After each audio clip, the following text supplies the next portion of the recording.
Well, we'd like to welcome you all to another Sunday afternoon class from the BYU Library Family History Center. Today we'll be talking about, do you need multiple family trees? And I would like to kind of introduce this by explaining why that question is a question. I get that question regularly. I have had long discussions about the issue of multiple family trees. And when we're talking about that, we're saying, do you have your information in your family tree on more than one program? For example, do you have it on FamilySearch? Do you have your information on Ancestry? Do you have your information on MyHeritage? Do you have your information on Find My Past? Do you have your information on a desktop program like Roots Magic or Ancestral Quest? The list goes on. Family Tree Maker.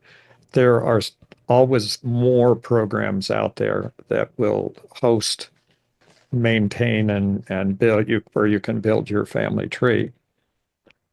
So we're going to talk about some of the reasons why yes, and maybe reasons why no. But in any case, we're going to get through this particular issue today. As I just said, I often get the questions, and the question is one or more online or desktop family trees. And for me, it's an obvious issue. I don't even have to think twice because I already have a number. And in fact, I've lost count. I put up a family tree when I need to test a program to see if it works. So if that program is still in existence, then I probably have half a dozen or more, I would guess more, family trees floating around out there on the internet. Now, why is that a good thing or why is it a bad thing? So that's what we'll get into. Let me give you some history here so you know exactly like the kind of the reason why this may have been the case. The issue for me was clear years ago because I used Apple computers. In fact, I owned an Apple dealership for about 11 years. And many of the new genealogy programs were on Microsoft PCs. That was just the way the market was moving. And in essence, it was easier to deal with Microsoft than it was to deal with Apple, and the programmers were already comfortable with the old DOS-based programs on the PCs. And so they began doing all the programs on the PC, as did FamilySearch. They put out a program called Personal Ancestral File. And for that reason, as I mentioned in the last slide, at least in the text, that we had in our house always two different computers. We had a PC-based Windows computer and we had a Apple computer. Now, understanding back in those days, there was no internet. There was nothing online. The idea of something being online was just completely foreign to the whole world. So what we were getting out of this was I needed to be able to use the programs, and I wanted to use the programs, and I wanted to see which programs were good. And at some point, many years ago, I started writing about the programs on my blog. And so the only thing we could do was to have both a PC sitting there and a Macintosh computer sitting next to it. As they each all changed, we ended up getting rid of our PC and getting a newer model and getting rid of our Macintosh and upgrading and doing and back and forth. And yes, for the last 40 years, that's what I've been doing, is basically every couple of years buying new computers. As I tested all the software, I obviously had opinions about what it needed to do and what it didn't need to do, and I wrote about it. And so this was my incentive. When all these big online programs came up, like FamilySearch and Ancestry Online and a few others that popped up over the years, it just increased the multi-pre issue, because how do I know how Ancestry works if I don't have my family tree on Ancestry? How do I know how some of the other programs work if I don't have my family tree on any new program that comes up? And so I have a way of looking at the program and testing and deciding if I want to use it. program. And also, we evolved into the difference between having it in your desktop program and having it online. And one of the first issues that always came up at that point was the issue of privacy. And so privacy was an extreme issue. Well, it became an extreme issue because people made it an issue, whether or not that was logical or had anything to do with the law. Dead people, with very, very few exceptions, don't have privacy rights. So if you put up information about a dead person online, you have absolutely no reason to think that there's an issue with privacy. However, people have an issue with privacy, not the law. And so when people begin to think about privacy, they think about the fact they don't want their great grandfather's reputation besmirched by finding out that he was a bank robber and ended up in prison. That's kind of extreme, but that's kind of the stuff that we're talking about. And for that reason, there's a reticence to put anything online. And we still have, I think, there's probably a core of genealogists out there that don't trust the online programs and won't put anything up online. And if they do, they put it up there as a private and they won't let anybody look at it. Well, we'll get to talk about that a little briefly. The next biggest problem is if you continue to do research, your tree continues to grow. And in this case, this one has 5,115 people. One of the common questions, one of these questions that both of which have absolutely no meaning in the real genealogical world. And that is, they say, well, how many names do you have in your family tree?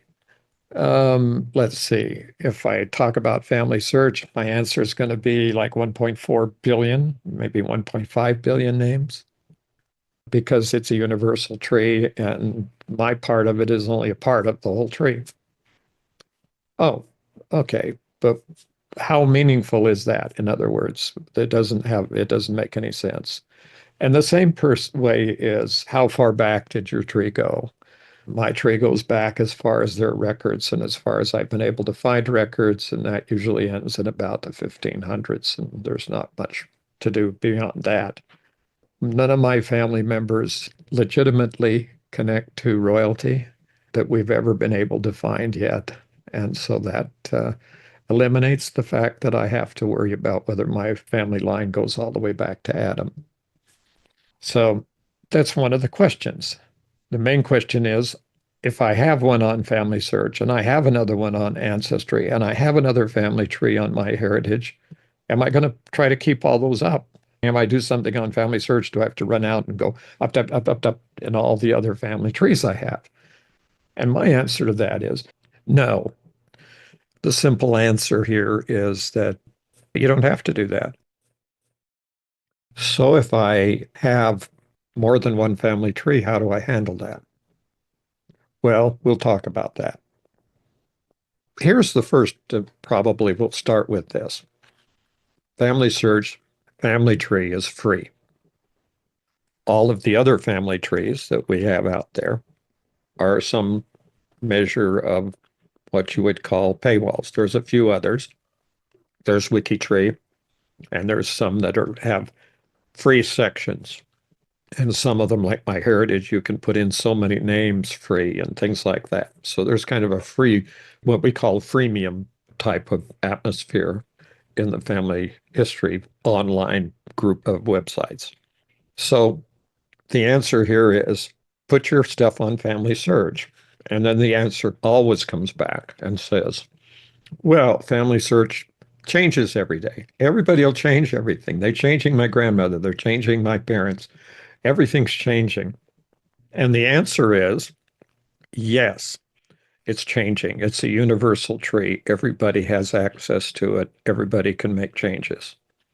So what did FamilySearch doing? You'll see up there in this menu bar that it says FamilySearch tree with the down arrow. And then it'll say over there, it says family groups, and then it says CETs. Well, we're going to talk a little more about that. But CETs trees are controlled edit trees. And that's what FamilySearch is in the process of building right now. And what that means is they're going to create a part of FamilySearch under the genealogies search menu that says these trees are owned by you and no one else can change them. And they're going to have a lot of features of the main FamilySearch tree. They're trying to do all the features of the main FamilySearch tree. That will solve the problem because no one's going to be changing your CET tree and no one's going to be doing anything. So don't hold your breath. But on the other hand, be ready to know that FamilySearch has decided to solve that problem of if people want to have their own tree. So FamilySearch is a viable alternative, and that's one way to look at it. Okay, so here's the privacy issue again. The privacy issue is that no one can see living people on any of the online family trees. If you mark a person living, they're invisible to anyone except you. And so that eliminates the actual real issue of privacy. But still, we have the issue of people claiming ownership and all sorts of other issues that are involved in having an extra tree. Let me give you a little more information here about the CET trees. So if you don't like the universal tree for whatever reason, or you want to have your own tree for whatever reason, you can wait a while until these controlled edit trees are completely developed. Right now, they're in a kind of a limited use. People have only been on those trees for a period of time. I've been helping do some of the beta testing for it, and so I knew about these trees for quite a while, but basically it's a feature. You can go online and search for FamilySearch CET trees, and you'll find this particular statement, which is about all we have from them. So when we get to this, question is, do we use desktop programs or online programs or both? Okay, that's another question because that says you have it on your desktop and then you have it on your online tree. Except there are programs like Roots Magic that will let you have both. In other words, you can upload and synchronize your file with FamilySearch and other programs. For example, if you have Family Tree Maker program from MyHeritage, then it can sync with your MyHeritage tree. So being online or desktop is not necessarily an either or. That maybe you just have both, and you can then synchronize them. It may take some time and effort to synchronize, and it may be doubling the amount of work you do, and those are other considerations. If you do that and you mark everything private, you also have to understand that there's a cost for maintaining family trees. Now, the cost may be in actual dollars. We say FamilySearch is a free website. Well, it's a free website, but it takes a lot of time to maintain your tree, especially if you're trying to make sure none of the changes that are made to it stay changed. If you're doing, as I call it, pulling the weeds as they grow on the FamilySearch family tree. So basically, you're having to do that extra work. And you may also be involved in having, if you buy a program on a desktop program, you may have to do an upgrade annually, which may or not have a significant amount of money attached to it. And then there's the other money cost. This is time is money. And so every time you have all these other trees, you still have to make sure that they're the same. So if I do my primary work on FamilySearch and I do research on Ancestry, it's going to take me some time if I want to copy the information from Ancestry to FamilySearch. And so that's going to be a cost in maintaining that multiple tree. So I have to look at the cost benefit. In other words, if I'm going to have more than one tree, is there some benefit that I get that outweighs the time and the effort that I'm going to have to make, are there any other considerations about having these various trees out there? So let's kind of shrink that down and say this. Let's suppose that you have a family tree on your individual computer. That's it. You've been working on that, and you're not going to work online, and you're not going to get all that stuff put up there where anybody can look at it. Okay. So what are the consequences? And are there any advantages? Well, obviously the advantage is that you can control what's on your computer.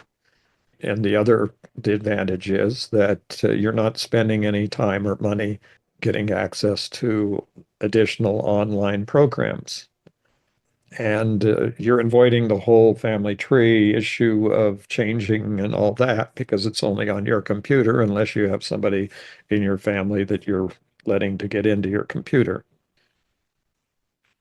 But here's the downside. If you're not in a sharing mode, in other words, you're not going to share this because it's your stuff and they can do their stuff and I'm going to do my stuff kind of mode, and you have everything on one computer, or you have it online marked private, private, private, don't touch it, you can't get to it, which you can do on Ancestry and other programs. So what happens when your computer crashes? I can tell you right now that if you have a computer, that there is a 100% chance that if you keep it long enough, it will crash. And what do we talk about?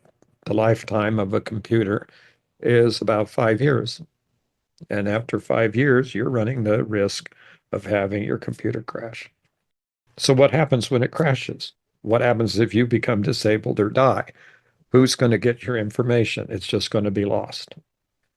And it's just like having it all on paper. People do all their work on paper. There's still a lot of people doing a lot of work on paper. And what happens to the paper when they die? I have seen a really lot of consequences too many times. In one instance, I had someone ask me to come over and say, tell us what this is that is in my mother's genealogy room.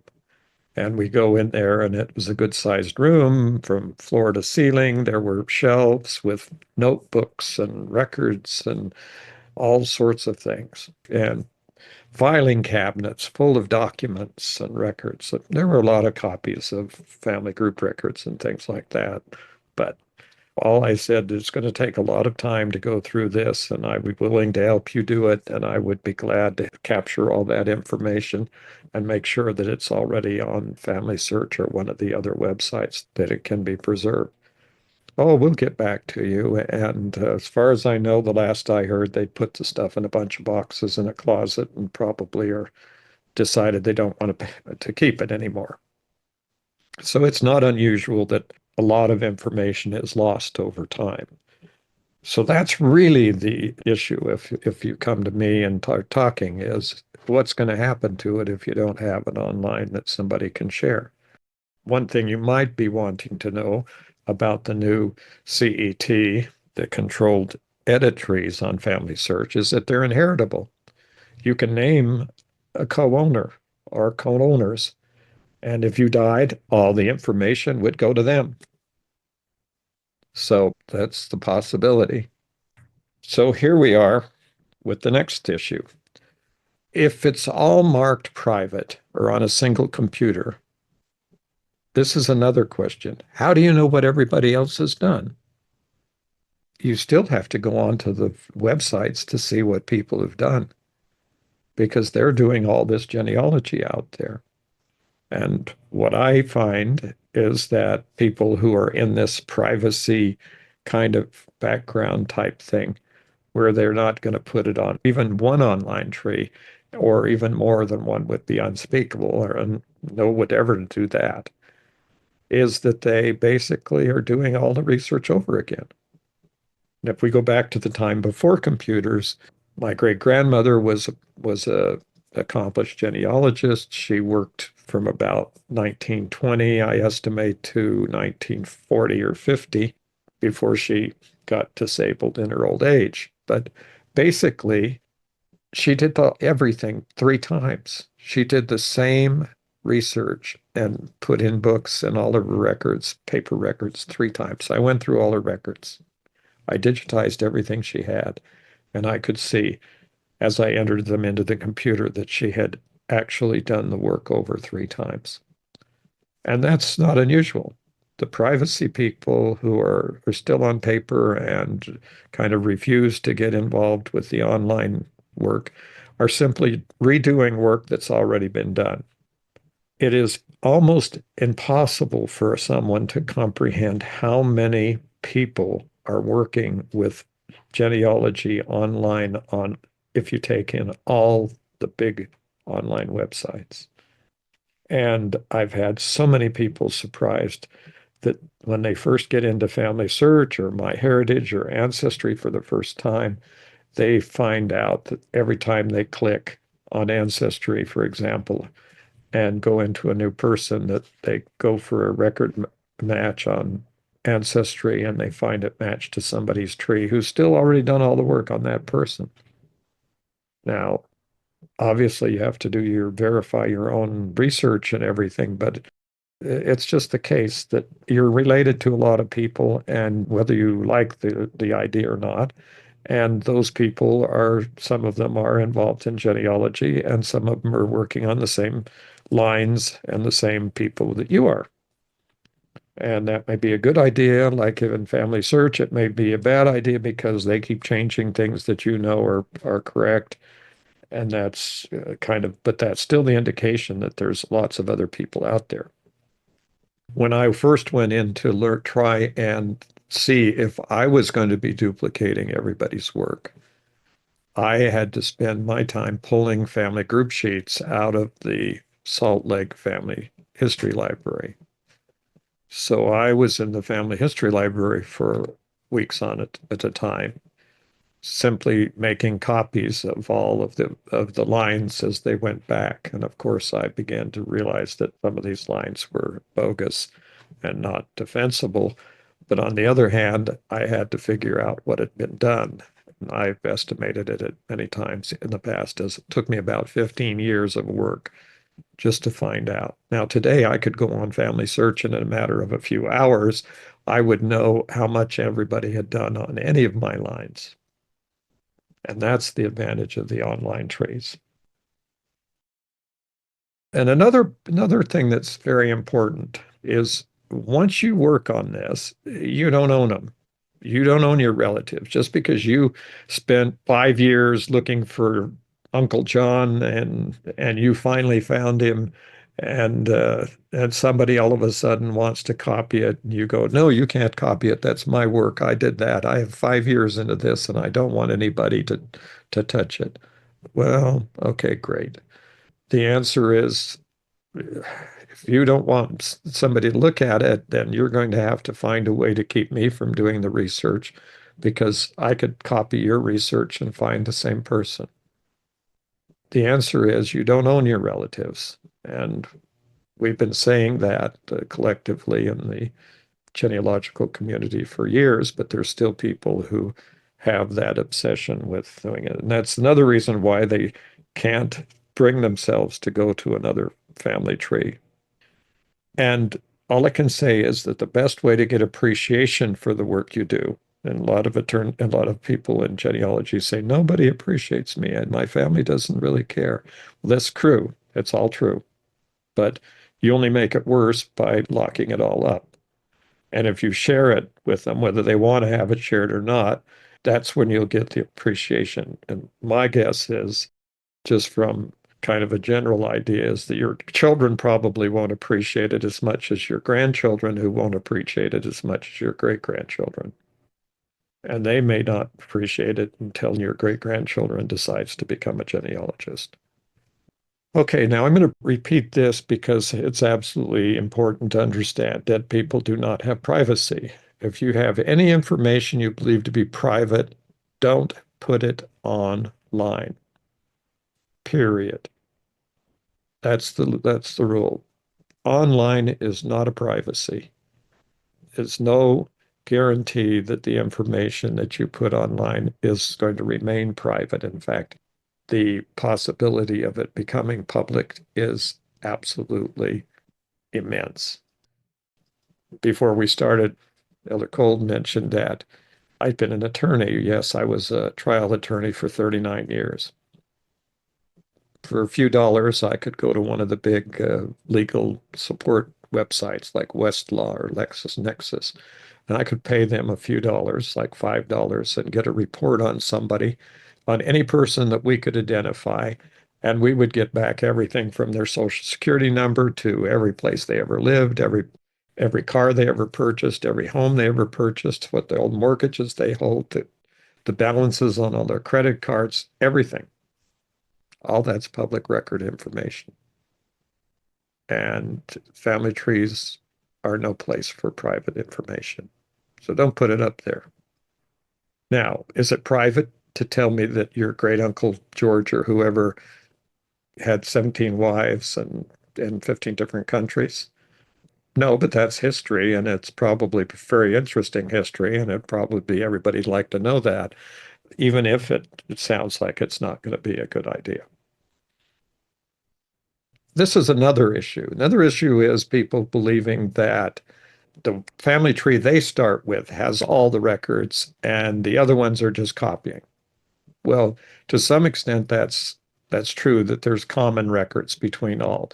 I would think that every major website, FamilySearch, Ancestry, Find My Past, all of them have the U.S. Census records because U.S. Census records are free from the government. If you want to copy them, you could copy the whole thing for yourself.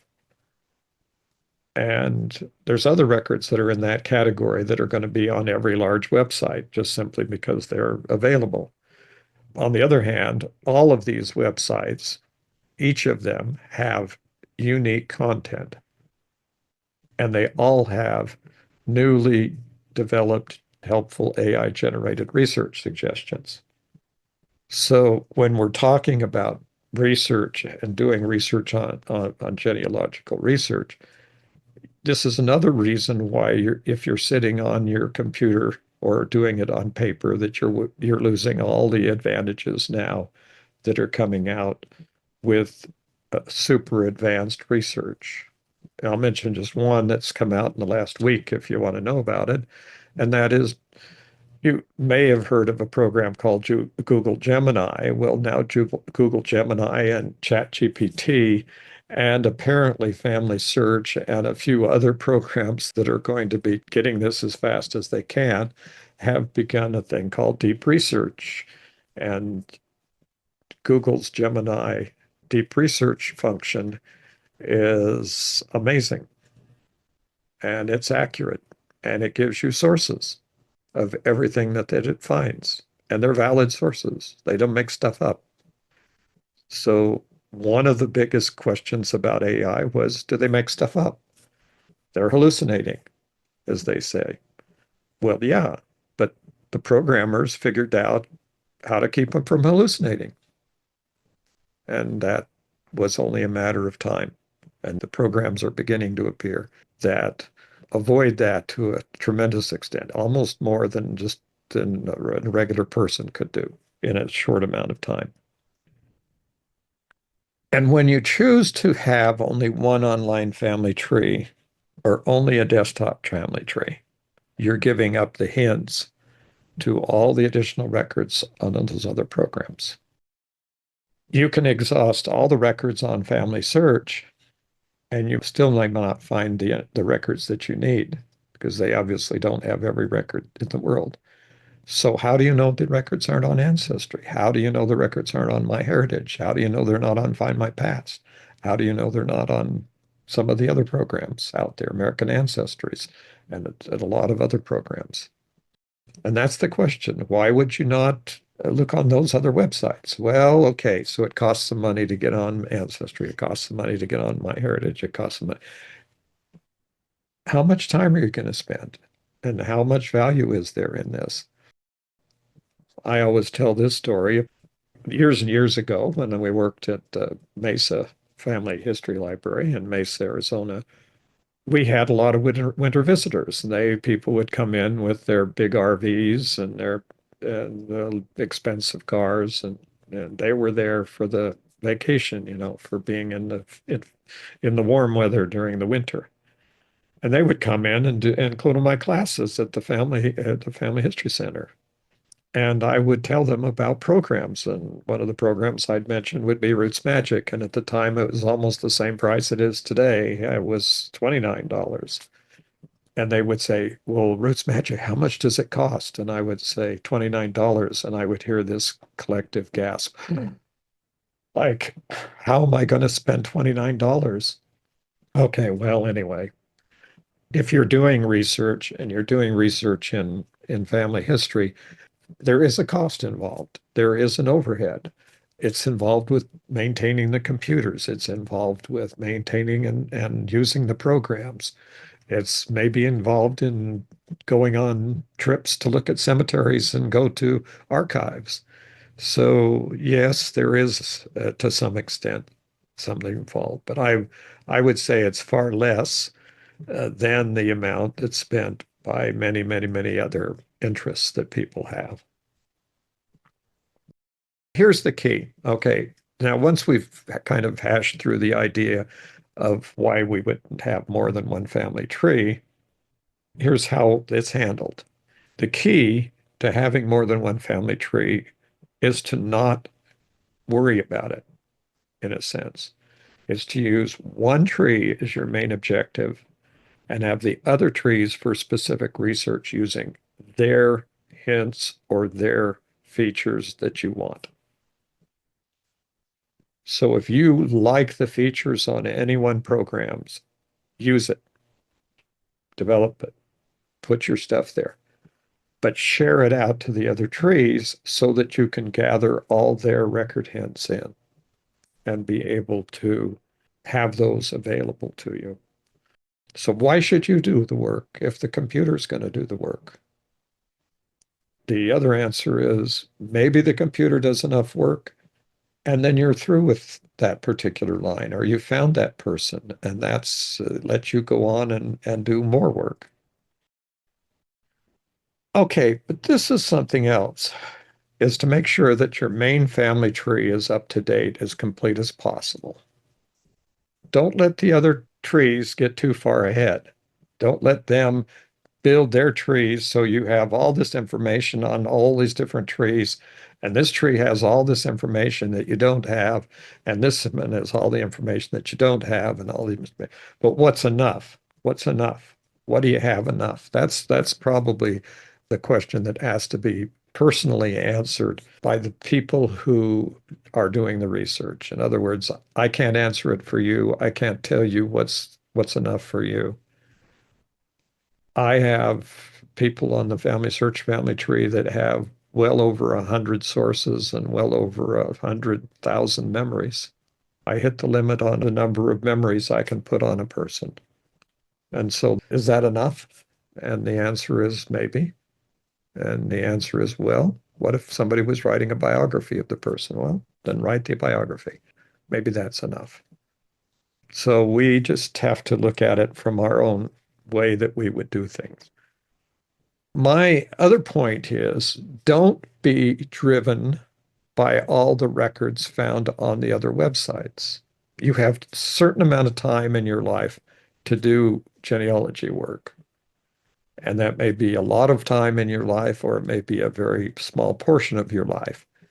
And so the question is, how much time are you going to spend actually looking for additional people as opposed to doing research that's already been done over and over and over? Now, if you look at this, this is a screenshot from MyHeritage, and you'll see on those almost every person on this screen has a brown dot.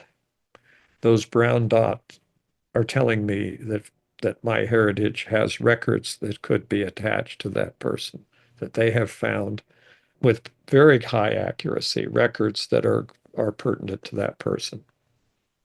And so my question is, how much time am I going to spend doing this, which, by the way, is not research, is simply copying from what MyHeritage found, And when I have time to do work and find people who are not in the family trees, in any family tree, or not in FamilySearch family tree, which is my primary tree. Okay, so that's kind of the way that it goes. And another thing you're going to be absolutely certain is that as more AI innovations are adopted by the genealogical community, there'll be unique features on all the websites. Now, this is Ancestry.com, and this is part of my direct line ancestry going back into the early 1800s and 1700s. And all of those little green things with the little ghost markings, meaning the dotted lines, are all potential next generation people that they have found. So if this line happens to be my end of line with those people, which it is, as a matter of fact, this is as far back as my line goes, then Ancestry has given me a whole bunch of new names with the potential that those names are valid as the parents of the people that they're attached to. Question. If I'm doing research on this part of the family tree of my family, all of my records that I'm looking, why would I give up this? Why wouldn't I use this? And the other answer is, why would I ignore Ancestry if I knew something like this was on Ancestry and that they were trying to help me build my family tree faster? And I guess the ultimate question always ends up being, are we going to run out of names and run out of records before too long? And the answer to that is clearly no. There's really too many people, but it is accelerating. It is getting faster. It is getting easier to find the information. The more records that are digitized, and millions of records are being digitized into billions of records. MyHeritage added billions of records last year to their website, billions and billions of records. Ancestry added billions of records. I've already been able to find records that I am certain no one has ever looked at and before in history in just the last short little time using AI. So this is kind of the status of where we are. And to be giving kind of a status of where we are, many genealogists, myself and many of the people that I work with on in the international genealogical community have more than one website up at the same time. Most of us are gone to like two monitors. We have people that have gone to five monitors. And basically, they're looking at every record on every program that they can find at the same time. So doing the research on two different programs is helpful. So you see, oh, this is the same person. This Cecil Annie Fothergill Cook is the same person on FamilySearch as it is on Ancestry. What's the difference? The difference is Ancestry has 5 hints for this person. And so working on both Ancestry and FamilySearch at the same time, I'm using all of the record hints on FamilySearch. Now, why would Ancestry have more search hints than FamilySearch? Would we like to know that Ancestry has a tremendous number of users in England who are using the program, and therefore they have more research being done on all the names in England than FamilySearch does? That's probably the answer. And maybe FamilySearch has a lot of people there, but FamilySearch hasn't yet gotten all the records like Ancestry. So Ancestry has their set of records, which are more complete in, say, than the ones that on FamilySearch. So they can give record hints that FamilySearch will not ever find. And that's the things you have to know. And when you know that, then you can make an educated decision as to whether there's enough value in using the other program to take the time to do it and to take whatever monetary issue there is with it. So here's the kind of key to another key to having to do this. It's just you have to develop your own workflow, and your own workflow includes checking family trees for additional information. And let's say that I am helping somebody for the first time and they're getting a question about a name in England. And I'm using England because that's where I do primary research right at the moment for myself. And so then I'm helping them find research in England. So the first thing I always do is use Find My Past to show the number of records that might be available for that person's surname in the places where their ancestors lived. And that gives you an idea of the level of difficulty of doing research for any given person. And that's another process. Part of when we're talking about workflow is what we're talking about is developing research techniques and understanding of how to do research to the extent that you understand not just what's going on the screen, but you understand that there's this much more that needs to be found and where those records might be and who might have those records, and that there are lots of archives and record sources in England. And you might want to look at the General Register Office, and you might want to do some other things in England that are outside of the websites of these websites. They're just other big websites. I guess the point here is that no genealogist is an island. Despite your lack of relatives, you may be surprised that additional information exists about others in your family. I've taken too many people through the process of getting into and using my heritage, for example, to not be relatively secure in my opinion that if you put your family tree on my heritage and take a DNA test, you're going to find a lot more people. And I can say the same thing about ancestry. So if and when FamilySearch gets some connection to DNA that might be helpful in finding people, then that might help there. But otherwise, we're looking at the possibility of finding a lot more people. Now, are ancestry and my heritage getting this DNA from the same group of people? To some extent, yes, because the people take more than one test, but that's probably not very usual.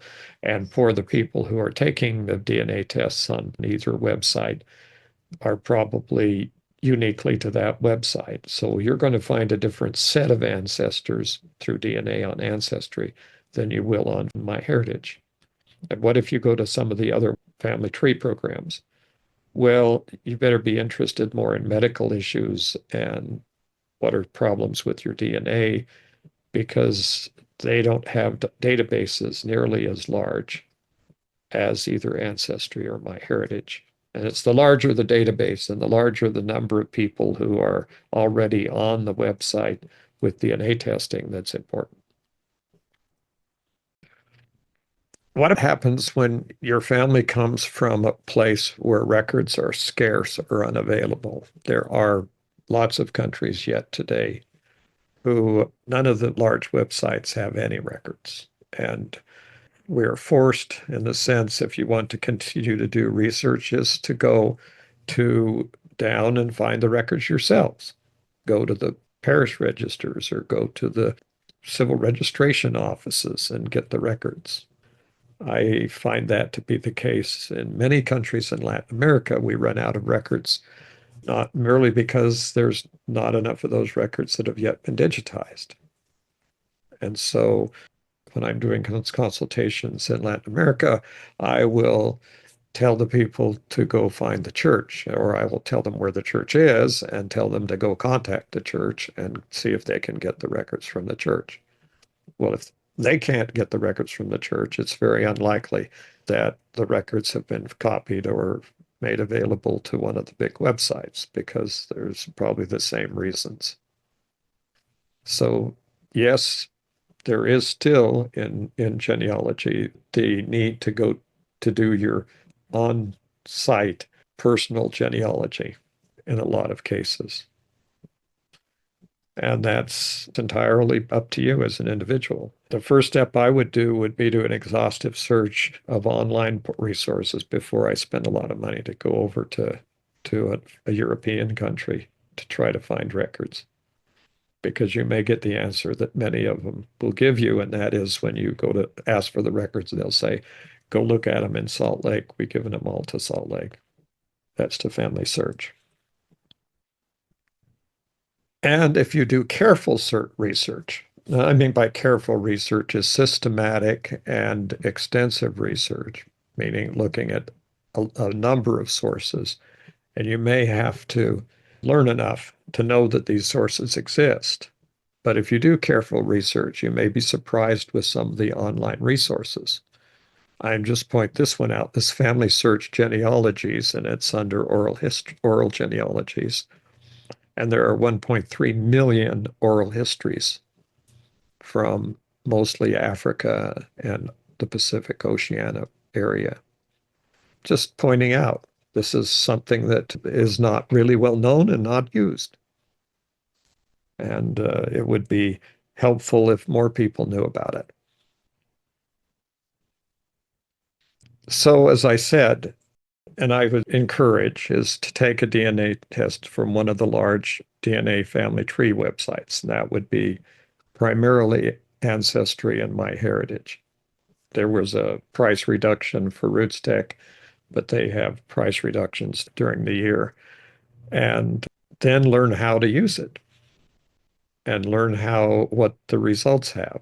And if you're going to take a DNA test from Ancestry or MyHeritage, by all means have your family tree on that website so that there makes some sense that you can find people who are related to you. Taking a DNA test without a family tree is has entertainment value, but nothing more, because you're not going to get any matches to anybody, particularly because you don't have anybody in your family tree to match to. So that's the problem with not having a family tree, is that even if you do get a match, you're not going to know how you're related or anything. So you just need to know that there is a direct relationship between having a family tree and doing a DNA test. And what about making sure that your records get preserved? I would suggest that you have lists of all your passwords in a safe place and put them where they can be accessed by your family members, and ensure that your history documents and materials are passed on. You can actually do a genealogical will in there, and it's a thing that's out there. And that would to make sure that you found someone who will actually continue your work, or at least ensure that the records are not lost. These are the ones that I said earlier, and I'm just going back so that you know this is a reminder. There are inheritable family trees on FamilySearch now, and they're being developed. So the controlled edit trees, the CET trees, are still in development. And when they get to be completely developed, they will be announced kind of generally. But the group trees, which allow you to put information about living people on in a family, and so that all the people in a family can see the other living family members in the tree and share memories and all the information back and forth. That already exists and already been functioning for a couple of years. Then you have your FamilySearch tree, and that could be something, your private tree connected. That's actually just a name that I put in there. And if you need help, ask for help. And we have at the BYU Library Family History Center, we have a virtual help desk that's open during the week in the afternoons primarily. And you can just simply click into a Zoom meeting and start asking questions. So that's the kind of thing that you can do to get help. Thanks for watching.